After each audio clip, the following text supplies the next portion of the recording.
झारखंड की सब्जियां विदेशों में भी अपनी धाक जमाएगी। आज इसकी पहली खेप कृषि मंत्री बादल पत्रलेख ने रवाना की। नगरी इटकी के मखमंदरो इलाके से सब्जियों से लदे वैन और ट्रक को कोलकाता के लिए रवाना किया गया। रांची से फ्रेंच बीन, कैप्सिकम, गोभी, बंद गोभी, भिंडी और अन्य सब्जियों की विदेशों में भारी मांग है। यह सब्जियां कोलकाता बंदरगाह से कंटेनर के जरिए दुबई भेजा जाएगा।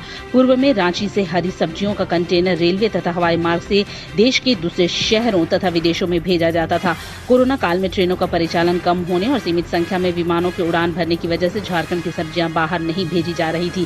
यह झारखंड के किसानों के लिए एक बड़ी राहत की खबर है। अब यहां के किसान अपनी कृषि पैदावार की उचित मूल्य पा सकेंगे और झारखंड का नाम भी विदेशी धरती पर गूंजेगा। यहां बताते चले कि पूर्ववर्ती सरकार के कार्यकाल में झारखंड के प्रगतिशील किसानों को बेहतर प्रशिक्षण दिलाने और कृषि उत्पादन बढ़ाने के लिए इजरायल भेजा गया था, जहां से उन्होंने प्रशिक्षण प्राप्त कर झारखंड का मान बढ़ाया और अपने हुनर से यहां की कृषि फसलों को और बढ़ा रहे हैं और उसकी गुणवत्ता भी बढ़ा रहे हैं। कोयला वाले घरों को रोशन तो करते ही हैं, बच्चों का भविष्य भी संवारते हैं।